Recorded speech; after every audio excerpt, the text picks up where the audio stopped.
Hey, welcome back to the show. And on today's episode, we have James Corbett of the Corbett Report, where he'll be exposing the escalating tensions between the U.S. and China, the brewing regime change in Venezuela, and the shadow factions from financiers to secret societies influencing global power plays today. I also wanted to thank those of you who are subscribers and supporters of the channel. It obviously helps as it relates to attracting other great guests out there, and please pardon the audio quality on this episode as I had to navigate some challenges there in that department. That being said, I'm confident you'll enjoy this episode, and I always welcome your feedback. Thanks. Hey, welcome back to the show. And today I'm excited to have James Corbett, who is, of course, an award-winning investigative journalist. Since 2007, he's been the host of the Corbett Report, an independent, listener-supported alternative news source. James, it's an honor to meet you. I have enjoyed much of the work that you've done, some of the appearances that you've had on Jimmy Dore's show, and so I figured I'd say thank you and welcome. Thanks for coming on. Thank you for having me. It's a pleasure to be here. Well, I figured we'd start off kind of with your latest thoughts as it relates to what's going on around the world, and then eventually we'll work our way down to the U.S. Sure. What would you like to know about? Sure thing. How about geopolitics? All right. Well, I have lots that I could say about that. Sure. Okay. Well, just your what you think is most important to share with the audience. Well, obviously, we're going into a time of, if not war between great powers, at least the preparatory stages for war between great powers. And we see that reflected in the fact that this isn't just taking place on one front, but multiple fronts. So, of course, we've seen the Israel-Gaza conflict, whatever you want to call it, that's been taking place, that has now been dramatically peace brokered by Trump and outside forces, which is apparently going to involve the creation of a board of peace that's going to be stewarded over by Trump's son and Tony Blair. So we'll have to see what kind of peace actually eventuates from that. But I'm not holding my breath for the peace in the Middle East that we've all been waiting for to really take hold there. But as that is going on, we obviously have the Ukraine conflict that's been going on for the past couple of 3 years now, and almost 4 years, and which still shows no signs of abating yet, despite the much ballyhooed 28-point peace plan. And for people who haven't been paying attention, I certainly have here in Japan. Japan and China are going through their greatest geopolitical tensions in decades now, with the newly anointed Japanese prime minister having talked about the possibility of Japan perhaps intervening militarily, even if China were to go ahead and take Taiwan, which obviously upsets the status quo of everyone just pretending that nothing's going on and looking the other way. So China has reacted quite provocatively towards that. And so we see a potential another front in this multi-front, multi-power conflict that is shaping up, that I think is going to be probably the defining conflict towards the latter half of the 2020s. Which facet of these various geopolitical wrinkles do you find most alarming, or that you are most following per se? Well, again, personally, being in the Asia Pacific, I am obviously most interested in that particular theater, because I do think that really the defining conflict of at least this part of the 21st century, is going to be the US-China conflict. I've seen that coming for a number of years now. I've talked about that, for example, in a conference in Denmark several years ago, talking about echoes of World War I.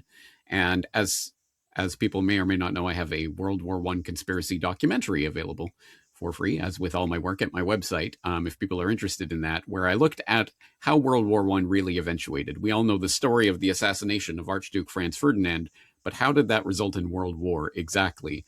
And what does that really mean? Well, as I hope I demonstrated adequately in that documentary, World War I was really the result of decades of geopolitical wrangling that at base had to do with something called Thucydides' trap.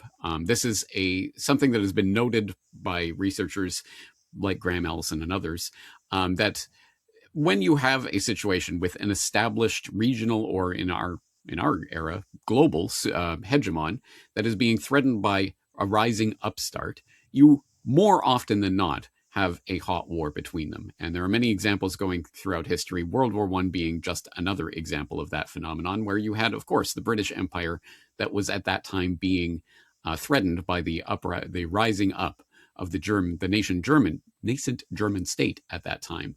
And that, of course, did eventuate in World War ultimately, and World War I, and then, of course, World War II, which was really, in a way, baked into the cake. I mean, it was, in some sense, one conflict that had a 20-year pause.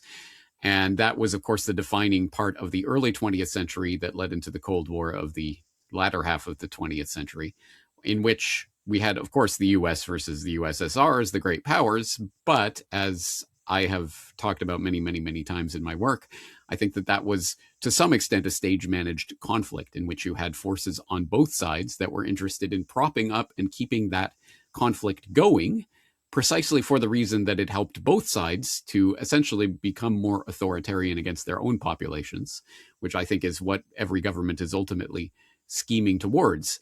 In the 21st century, I think we have a similar situation developing with the obviously established global superpower of the United States that is being threatened by the rising Chinese power. And I think that at the moment, it's mostly a sort of Cold War economic type conflict, but it very much and very quickly could turn into an actual military conflict, aided by the fact that the Chinese economic juggernaut has become a military juggernaut over the past couple of decades. And the real question is how? How did China suddenly become this economic slash geopolitical slash military juggernaut? I think that this was not by happenstance or just by the pluck of the Chinese people. It was because of a series of events that took place over the preceding half century, from a meeting of Rong Yi-ren, who was at the time the head of CITIC, which is China's basically investment capital firm, with David Rockefeller in New York in the early 1980s, that laid the financial groundwork for what then became a flood of capital into China, R&D capital at first, but then actually productive industrial capital that flooded China and made it into the economic juggernaut that it is over the past couple of decades, which has been turned into military might by the fact that time after time we see military gadget after military gadget being released by the Chinese military, from not only their aircraft carrier, but various drones and other tanks and military equipment that they have that just happens to be exact copies of American military technology. How did that happen? Perhaps there is some, again, there are powers that shouldn't be that are feeding both sides of this conflict. And that is the way that I see what is happening. So I think this is going to be the defining conflict, at least of this part, the first half of the 21st century, in the way that the British-German conflict was the defining conflict of the early half of the 20th century. Now, you mentioned about an entity or entities that are, fomenting or help or contributing to both sides, trying to stir the pot. Could you elaborate on that? Yes, I elaborated in much greater detail in my book, Reportage, Essays on the New World Order. I have an essay on escaping the grand chessboard, which talks about the old analogy of geopolitics essentially as a game of chess between nation states and or empires. And that analogy has been around for thousands of years at this point. But at any rate, the old idea that essentially there are chess masters, grandmasters, who are moving their pieces around the chessboard, trying to conquer this or that part of the geopolitical chessboard. And we don't have to look any further than, for example, Zbigniew Brzezinski, former national security advisor to Jimmy Carter, and someone who was influential in Washington Beltway politics for decades prior to his death in 2015, I believe. Who wrote the book The Grand Chessboard back in 1997, again talking about how America could extend its hegemon over the world into the 21st century by capturing part of the Eurasian heartland, as he called it, which just happened to overlap with Afghanistan. And what was the first major conflict of the 21st century? Oh, of course, it was the NATO invasion and occupation of Afghanistan. So interesting coincidence there. Again, I think that this is not a coincidence. This shows that there are geopolitical strategists and planners who are thinking ahead to the coming conflicts and the way that nation states can expand their power by conquering different pieces of the chessboard. But in my Escaping the Grand Chessboard essay, I articulate how, of course, we are used to seeing this in the two-dimensional chess scenario of for example, US versus USSR, or this nation state versus that nation state. Whereas I think the better analogy would be to 3D chess, which people might know from Star Trek, but there are various versions of 3D chess that have been created over the years, in which pieces can move up and down on a board that isn't just two-dimensional, but also three-dimensional. And I posit that we, in our domain, we tend to look at the conflicts that are happening between nation states at that two-dimensional level. It is the US versus China, for example. Whereas I think that there are players that are puppeteering forces and money and equipment and funding and all sorts of things that cannot be seen from the two-dimensional plane, that are coming down from the third dimension, as it were.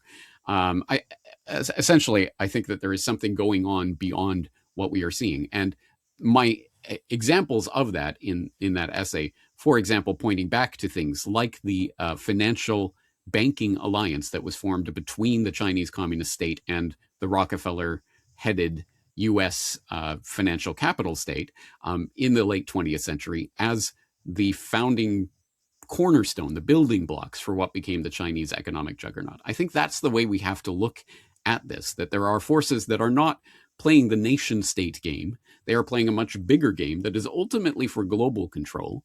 And as such, they are happy to use forces on both sides of any perceived conflict in order to engineer the end result that they want. And the end result, again, is global empire. I mean, I think that's been the quest of megalomaniacs and tyrants throughout history. And it is at least feasible that that could result from a World War III scenario, because after World War I, what did we get? We got the League of Nations. And when that fell apart, we got World War II and we got the United Nations. And World War III, well, let's see what kind of international body with teeth gets formed in the wake of some civilization shaking conflict that may or may not take place in the 21st century. So that's the way I envision what is happening here. And there are a lot of very specific things that we can get into with regards to financial flows and military flows, etc. But I think we have to see it from beyond that simple 2D nation state narrative. Well, I'd love to dive into the financial and military flows that you were alluding to, but also, if I might ask, you mentioned, and this is kind of reminding, I don't know your thoughts on Catherine Austin Fitz, but when you mention like a force or an entity, but beyond, are you referring like kind of beyond the sensory plane, or can you kind of elucidate that a Yes, bit? thank you for allowing me to make that distinction, because yes, that might be what people are thinking I'm talking about here. I really do not know about supernatural forces or things like that. I don't opine or comment on them because they are beyond my ken. What I do know about is, for example, documentable financial, military, real world ties between real human beings who are interested in grabbing power on the global chessboard for one reason or another. And they may be motivated by whatever financial or supernatural or whatever things may motivate those individual players at the table. But I tend to look at the natural world human dynamics of what's going on and leave the supernatural realm to others to speculate on. Well, I only ask you that because I have had other people whom I respect mention that, and this is coming from someone who's not. I mean, like I believe in higher power, but I'm not like overly religious or zealous. But I hear it being a common theme amongst certain individuals, and it's really got my attention, especially hearing about Professor Zhang. I'm sure you've seen some of his stuff on YouTube. And one of the things that he's talked about that I've heard others kind of go into is, kind of the Rockefeller, kind of the occult stuff, and how that's really kind of a linchpin behind some of those. I mean, I don't know if you care to espouse or share your personal take on that, but I think it is so fascinating yet understandably receives very little coverage in mainstream discourse. Yes. Well, again, I can only talk about what I know, and there's very little that I can say definitively about what I know regarding the spiritual or supernatural practices of these would-be elitists.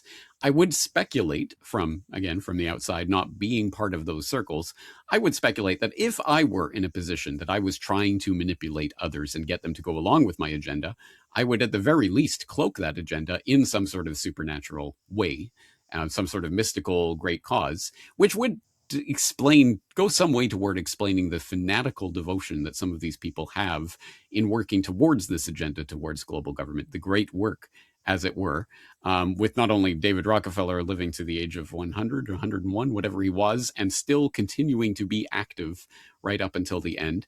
People like Henry Kissinger into his 90s, Zbigniew Brzezinski into his 80s. These types of people seem to be unusually motivated towards devoting their entire lives towards what is ultimately a multi-generational quest that has been going on long before they were born and obviously didn't complete before they died.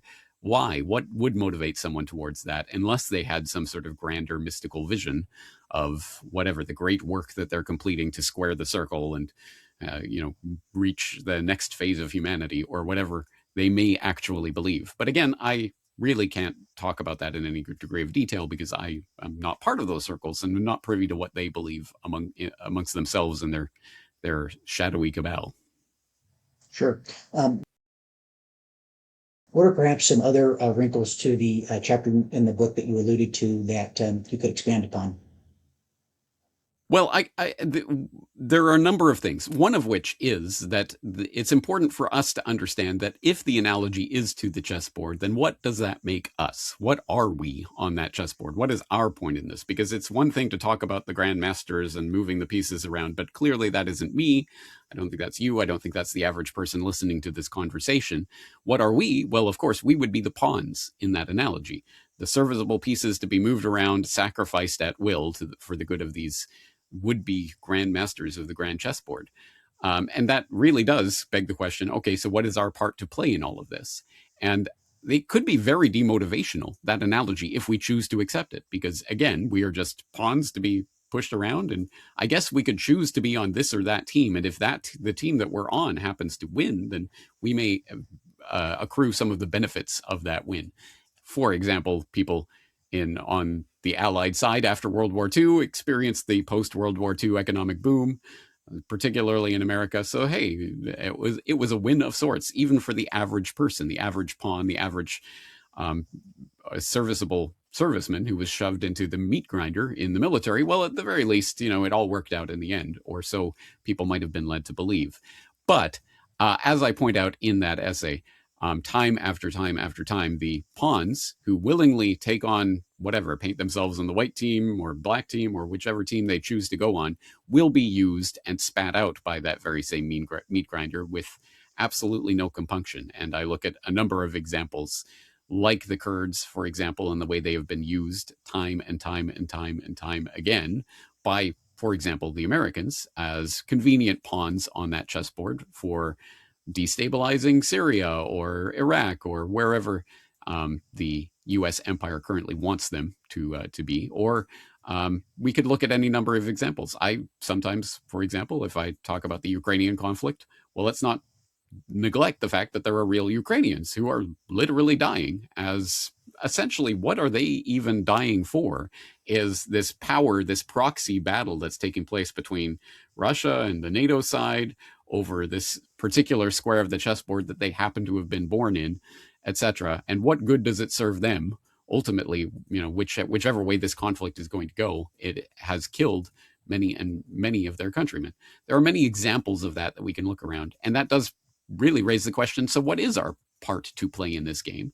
And ultimately, the point that I get to at the end of the essay is that essentially this is a game we should not be playing. The globe is not a chessboard. It is not a quest for dominance between grand would-be rulers of the world. And it isn't our part to be on this team or that team. It is our part to be human beings cooperating with each other and taking our energy and our attention away from those would-be grand chess masters, because all they are doing is essentially directing people like you and me to help service their war machine, whether it's through our taxes or sending our children off to die or whatever it may be. Well, we have to withdraw our participation in that. We are not playing a game. And once we start to adopt that analogy is when we ultimately lose, because there's no way to win that type of game. And as it relates to this game that's going on, could you share and impart to the audience your assessment of these different factions that have more or less global hegemony to some extent? Yes, and that's the right way to frame it, factions, because I am not a believer in the monolithic conspiracy theory where there is a singular group or a singular person even that runs the entire world and essentially directs everything from one central location where they hand out a script and every single person at the board is just a player and reading their part from that script. I don't believe that Putin and Xi and Trump and everyone else are receiving their marching orders every day and dutifully following that. I think that's the sort of cartoon level of conspiracy, which I think is rightly derided by the would-be fact checkers and skeptics out there. Because no, I think there are a number of factions that are happy to backstab each other in their quest for control, greater control over what will ultimately be, or so they hope, a global system of control. And they're happy to cooperate and coordinate with each other on those agenda items that will benefit the oligarchy in general. But I think each faction wants to be the top of that dog pile, essentially. So I think they do squabble with each other. And one way of envisioning this, getting a handle on this, again, we don't have to speculate or talk about weird conspiracy, ideas. We can look to David Rothkopf, who was essentially the mini Kissinger. He took over Kissinger and Associates for a number of years. He was a lower level Clinton State Department official who took over Kissinger and Associates, ran foreign policy .com for a number of years. He wrote a book a couple of decades ago now called Superclass, in which he talks about the 6,000 or so individuals who have enough clout, essentially, enough power to enact agendas across national boundaries. They are not necessarily people in government. Some of them may be working in government. Others are part of international organizations or financial organizations, etc., but are able to essentially enact their will around the globe. And he called those people the superclass and was quite happy with the fact that this existed. Yes, these sorts of people are the type of people that bring order to our international workings. And I think when we start looking at that, we start to see the way that this is structured in certain organizations and institutions from which we see there are broad memberships that include a lot of people that would be on the periphery of something involving a sort of quest for global governance. And there would be people who would be closer to the centers of power.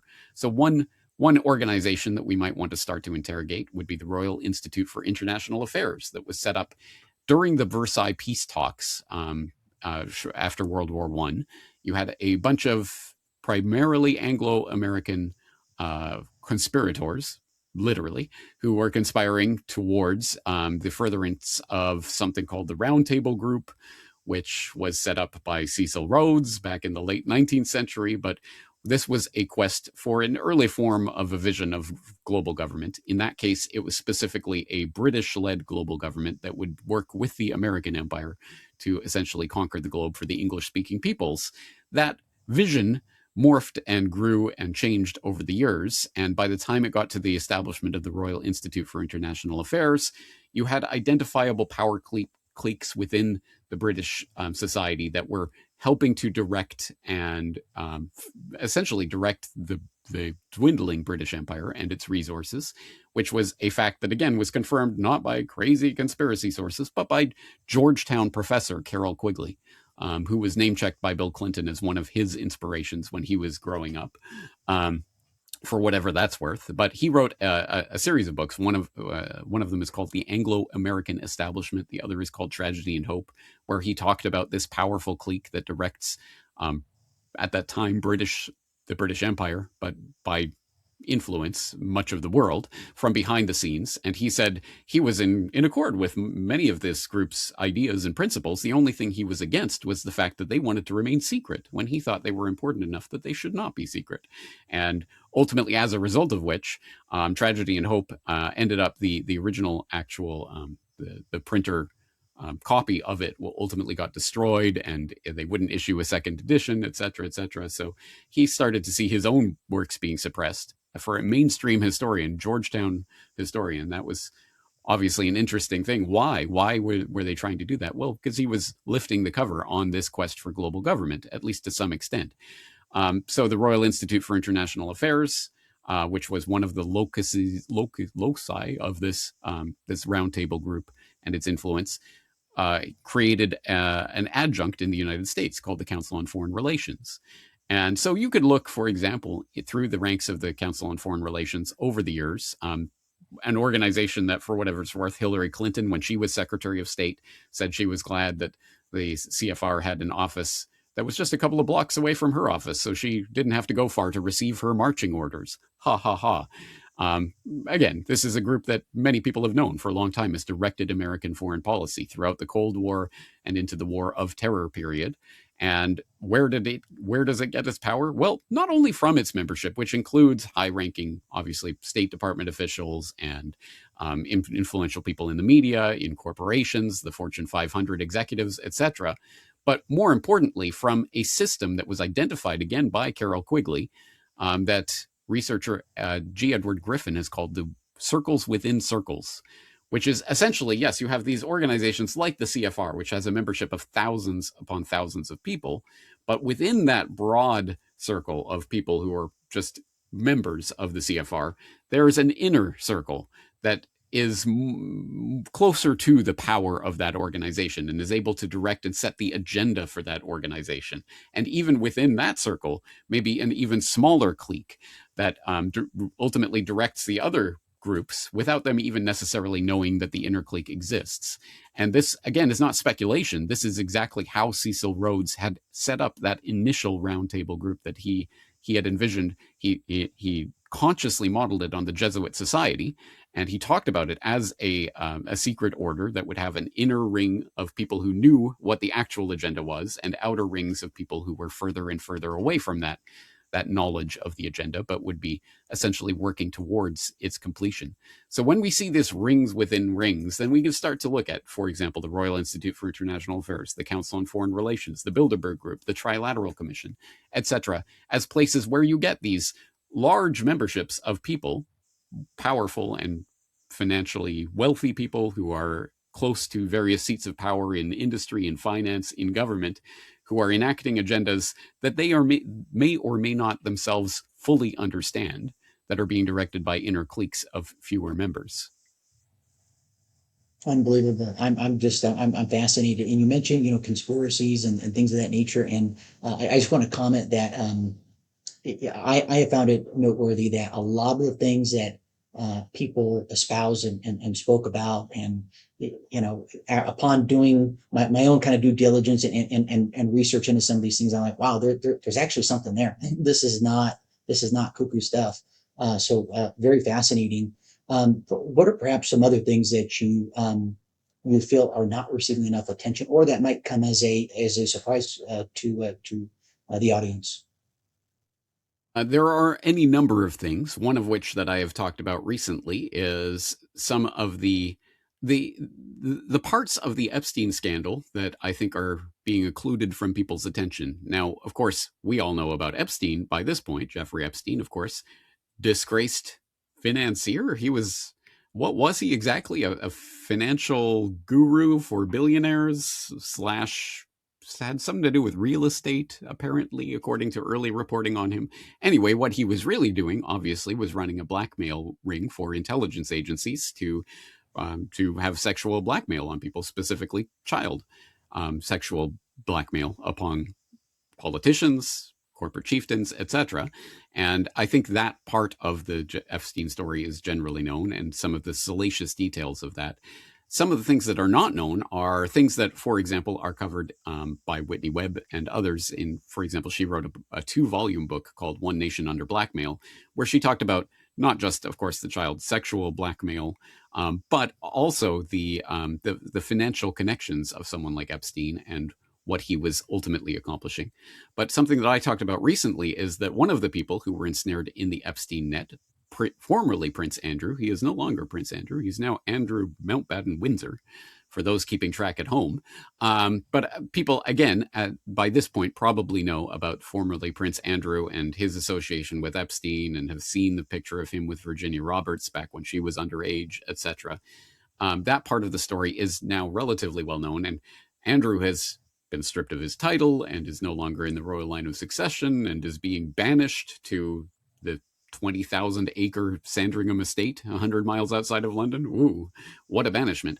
But what people probably don't know is, for example, what about King Charles? King Charles has not been directly implicated in the Epstein affair, as far as I know, but he has had an interesting association with multiple child sex predators. And people may remember Jimmy Savile, probably the most prolific pedophile slash necrophile in history, having apparently, um, well, anyway, has been involved with however many hundreds and hundreds of children over the years.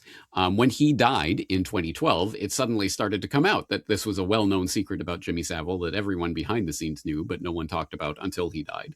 And it turned out, of course, Jimmy Savile wasn't just Sir Jimmy Savile, having been knighted by the Queen for his charitable activities, of course, because he was well known in the UK for his charity work.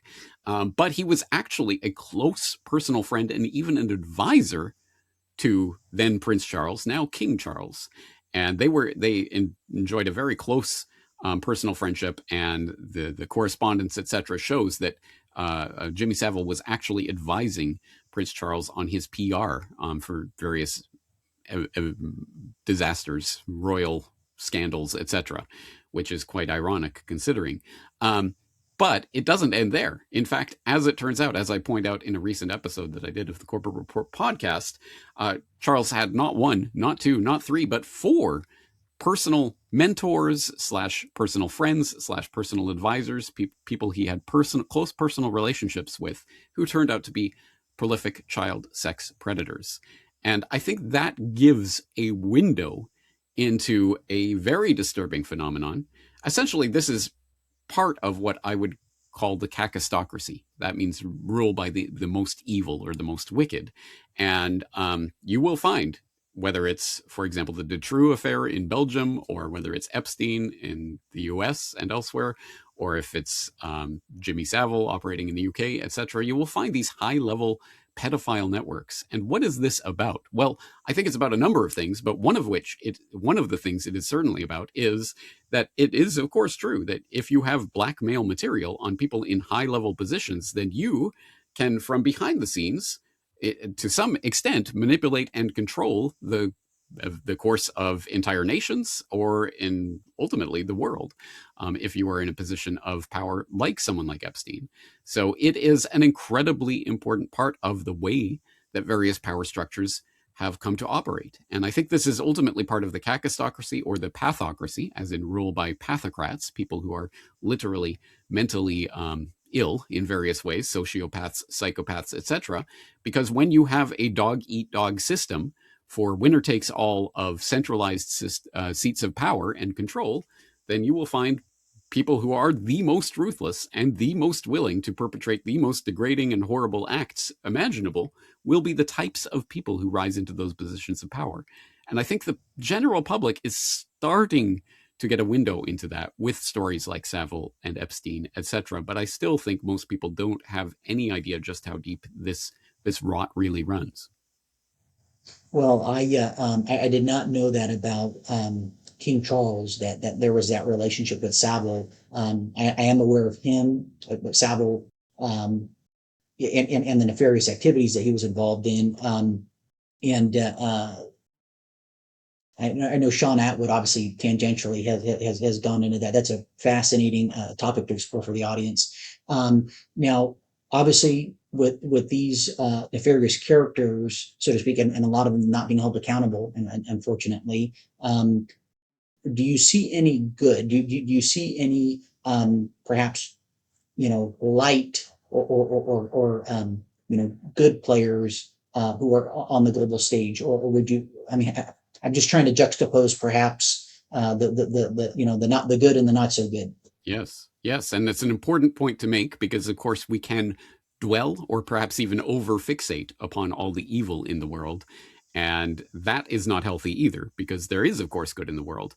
But yes, I know many good people who are fundamentally good, moral people, not politicians, not heads of industry, not heads of state, actual people that I know in my real life around me. And I see them every day helping each other and making the small kindnesses that make up most of the way that the world that you and I and other people listening to this conversation interact in. Not, of course, talking about the high level jet setting, whatever, elitist class. Because I think that there is the danger that we start again, adopting and internalizing the hierarchical structure of society, as in there needs to be these centralized positions of power, and it is our role in all of this in the world is simply to elect, vote for a better person to get into that position of power, and then they can be good at the top level and things will be better. I caution against that because a few years ago I put out a short documentary called A Brief History of Hopium, in which I make the point that people um, can easily confuse the political savior for an actual person who is going to be of help. And because the average person is a well-meaning, tries to be honest, just trying to make ends meet and trying to put food on their family's table and get along in the world and wants to be friends with their neighbors and wants to get along with other people, they tend to imagine that that is, of course, how things operate at the highest levels as well in the international political power games that go on.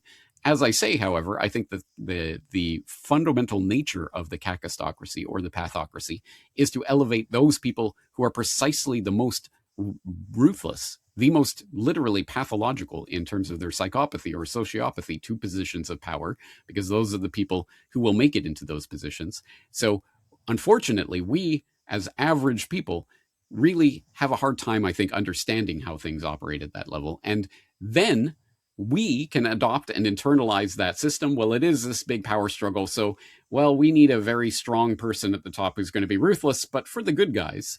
And we can get caught into that game. Whereas I think that really the point is we know that I'm I'm generally a good person and I try to be good and I want to get along with people around me. And I know a lot of people who are like that.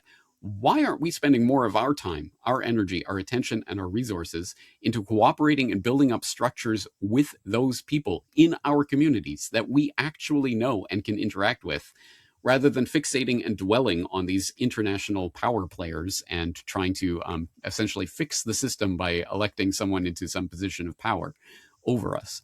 I think that's the wrong way of looking at it. And the more that we internalize that as the only way forward, the more we start to see, well, ultimately, I think we will, people who are led along that path will be let down time and time and time and time and time again. And I understand why young people who are maybe, in their early 20s and are very full of hope and inspiration and, oh, we're going to vote someone good into power and good things will happen. I can understand that. But someone who's got a few gray hairs and has been around the cycle a few times and understands how this goes, to still believe in that system seems to me the height of naivety. No, I think what we have to do is withdraw our power, our time, our attention, our energy, and our financial resources from those systems of control towards building up systems of community cooperation. And one example of that type of process of withdrawing our power from the national and bringing it back down to our communities, I think manifested over the past few years of the scamdemic, when people were suddenly being locked in their homes, told where and when and how they could leave their homes, and under what conditions they had to accept genetic modification through experimental intervention, medical interventions, etc. Because, of course, we have these top-down systems of control. But people were able to see those in their community, for example, the shop owners, who were not going to impose various restrictions on them or check their vaccine passport or whatever it may be before they let them in their store. And they saw those shop owners who were imposing those types of restrictions. That is a moment where people could choose where to direct their resources. Hey, that's somebody who is on my side. I want to cooperate with that person. So that's an example, I think, of how we can start to form the community structures that will see us through these civilization upending events that no doubt are coming down the pipe. Yeah, I have come to, I'm not anti-government, like, but I definitely believe in a very small one, that's for sure. I've come to look at bureaucracy as not good, not good in layman's terms. I can't help but think of the previous century, how many people met their demise by the state. And Can I yeah, underline that point? Because there might be people in the audience who do not understand what you're talking about there, but I would suggest that they look up the term democide, and they will find that by far the largest cause of unnatural death in the 20th century were governments killing their own citizens. And that is a fact that I think people should probably be aware of. But the fact that most people don't know the word democide probably demonstrates that there's something that's being kept from our attention by our public indoctrination. 100%. And you also mentioned about, good people wanting to, run for office, put themselves out there. I've got a friend down south in Orange County, and she's shared with me, hey, I'm thinking about me running for Congress. I mean, she's really into that, into politics. And I just think, you have no clue what you're going into. And if I might add, and solicit your take on this, my mental model of it is in terms of one's understanding of power politics is you kind of start off kind of at the checkers level where it's like, Democrats, Republicans, or this or that, or very binary. Then you've got deep. Then there's the next understanding is like deep politics, and then I would say above that is the transnationalists, and then even within that are those who are in the, again, for those in the audience who haven't heard before, the secret societies and people that are interested in this stuff. And again, it sounds so freaking bizarre. I'm actually fascinated by it. That's why I bring it up in different episodes. But boy, all the eyewitness accounts that are out there when people, scour the web, maybe you got to use Yandex or DuckDuckGo or something to go find it. It's amazing how much information is out. Then when then when you start putting it all together, then you hear other people that you respect who are credible talking about. It's like, what the hell? Like this shit's real. This is not.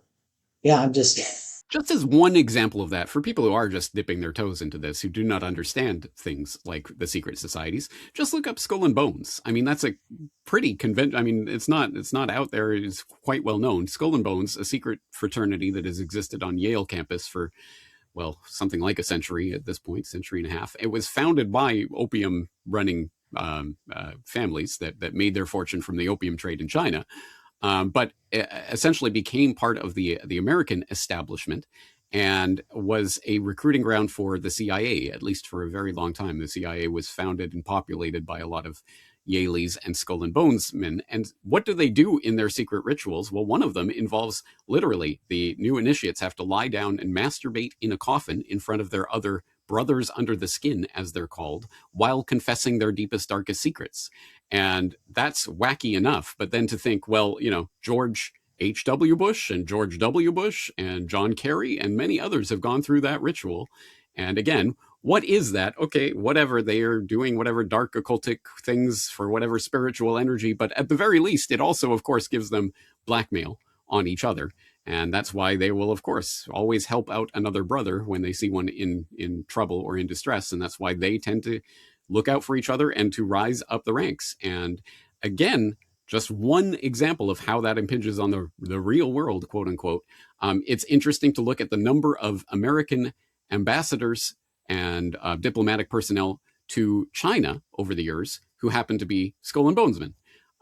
There is a documentable connection between Yale and China, including Yale in China, which was literally an adjunct of Yale that was set up in China, I think in the 1920s, that operated there for a long time.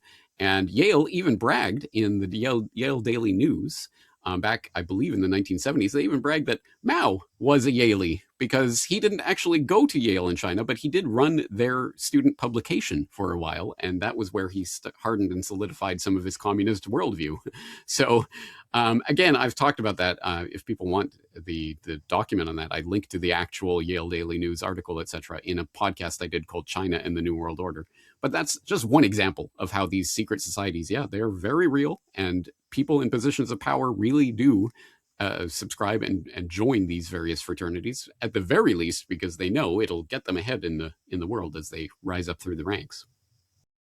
Well, it's a very fascinating world we live in, and I think Aleister Crowley said something to the effect of, basically doing things that are just so out there that no one will believe it. I don't know if that's attributed to him, but just, I mean, it has me thinking of that. And obviously, in light of time, if I might make some pivots and ask you some questions that I think are germane to the audience. What is the likelihood, in your opinion, of kinetic conflict between China and the West from a scale of 1 to 10? It's a good question. If I can quantify it, Realistically, I have to say within the next 5 years, something like a 7 or an 8. And that is probably trending upward, if I were being honest, because again, I've seen the conflict uh, taking shape over the past decade or two. I see a lot of the indicators that it is going to happen. And uh, here's the thing that I want people to understand. Yes, I do believe there is a level at which there is a 3D or deep politics or whatever you want to call it that is taking place here, where there are forces above the 2D chessboard that are puppeteering this and that are essentially manipulating both sides of this conflict, or at least encouraging both sides. That doesn't mean that the conflict itself will not take place or won't be real. In the same way, World War I was a very real event that killed many millions of people. World War II was a real event that killed many, many tens of millions of people. Yes, those events really happened, and a lot of blood was shed as a result of them. And unfortunately, if World War III were to take place, I think similarly, it would be a very real event where a lot of people would die. And a lot of the people who are fighting those wars at the lower levels of the generals and the commanders on the field, again, probably do see things genuinely from that 2D perspective, genuinely believe they are fighting for God and country or whatever the 21st century equivalent of that is, and really believe that that person over there in the other uniform is their mortal enemy and will act accordingly, including spilling blood as need be. So let's not, just because I'm saying that it's manipulated or engineered or it's being, does not mean that I don't think that the event will actually take place. Unfortunately, I think if history has shown anything, it is that people are obviously malleable to the extent that when they are in literal life and death, civilizational threatening situations, they will tend to rally around a flag, whatever flag is presented to them as the savior. And in the event of World War III, who knows what flag that might be, whether it's the UN or it's the UN successor. But at any rate, I think that that is something that unfortunately the social engineers know all too well. If you want to create a new order, well, you're going to have to go through a crisis, and they will be perfectly happy to engineer that crisis and to make it happen. So would you say that, given the economic plight of Western nations, the exorbitant debt levels, that they are going to try and foment some type of false flag event to kind of create the distraction, extract resources potentially from a war to offset their balance sheets, etc.? I would say, again, for students of history, they will know that there is seldom a great powers war or a gigantic regional war that takes place that is not part of some changeover in monetary paradigm. And again, we see that from the 20th century, World War One. We saw essentially the de-ranking of the British pound and the gold standard that existed at that time. World War II, we saw towards the end of World War II, the Bretton Woods Conference and the setting up of the new post-World War II system, where all of the international currencies would be pegged to the US dollar, which itself was pegged to the gold, a type of gold standard, gold at $35 an ounce. We saw, of course, that standard, that idea, the Bretton Woods system, essentially changing at any rate in 1971 when Nixon closed the gold window and we saw the petrodollar system taking over.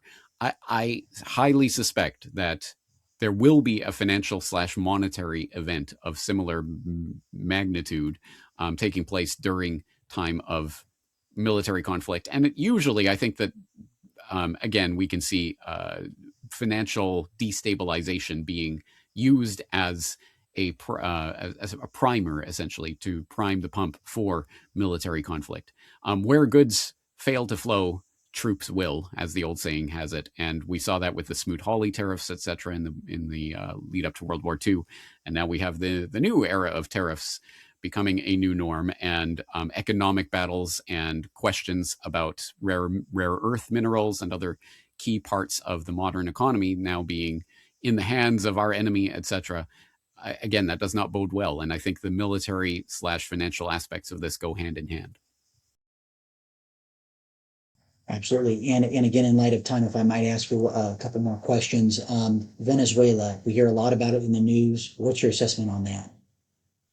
Well, again, I think there are financial reasons why Venezuela is being targeted at this time. It's the old verity. I think that there is an oil interest, very much so, for the U.S., as well as I think the Trump, what are they calling it? The Trump addendum to the Monroe Doctrine, whatever they're calling it these days, which is essentially reasserting American control over the Western Hemisphere generally. So I think we're going to see more military action in Latin America as a result of that.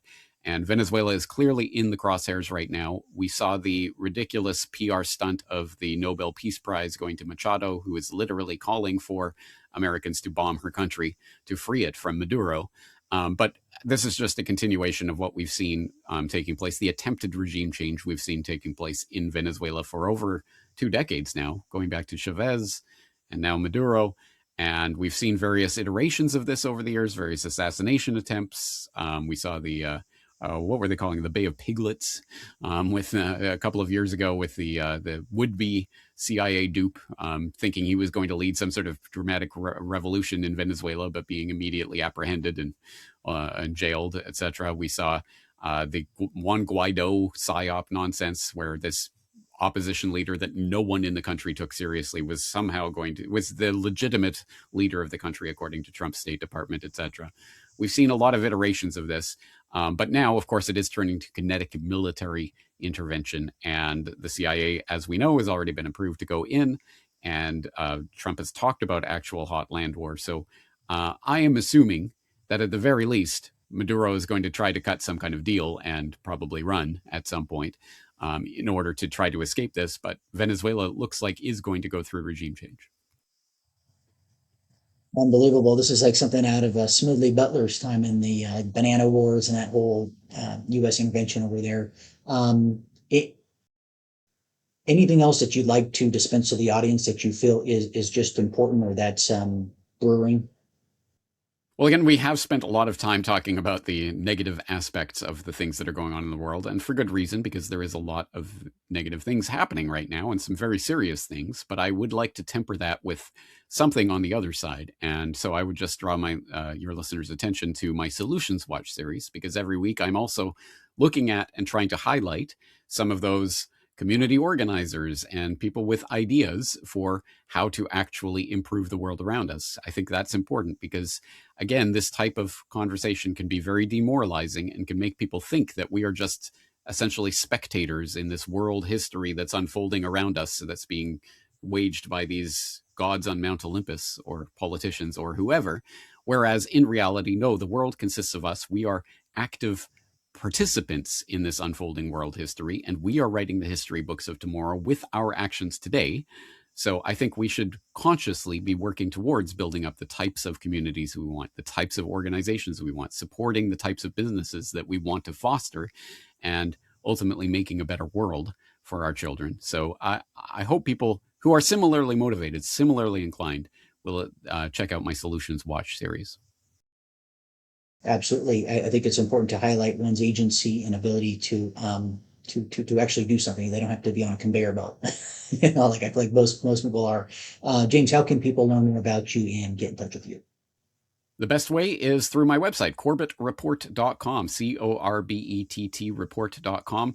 I'm on YouTube and Rumble and BitChute and Odyssey and a bunch of other platforms, but the one-stop shop for all my work is corbettreport.com. It's all available there completely for free. I give it away as my life service.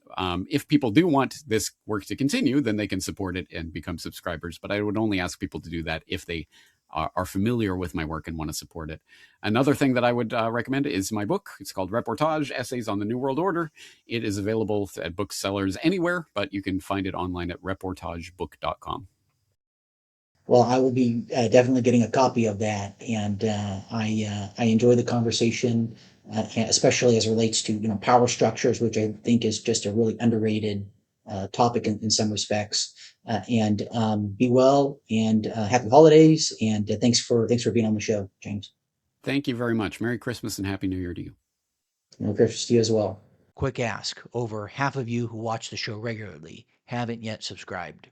If you've enjoyed the show, you're finding value in it, subscribing is really the best way to support the channel. It's, of course, free. It literally takes 2 seconds, and it lets the algorithm know that this content matters. And of course, my commitment to you is going to be that I'm going to continue to bring on great guests, refine those questions, And of course, I'm always receptive to your feedback. If there's certain people that you'd like to have on, or certain questions, or this, that, and the other that you'd like to have as part of the show going forward, things of that nature, please let me know. I'm pretty easy to access. Anyhow, that's my commitment to you. If you can subscribe, that would mean a lot. Thanks.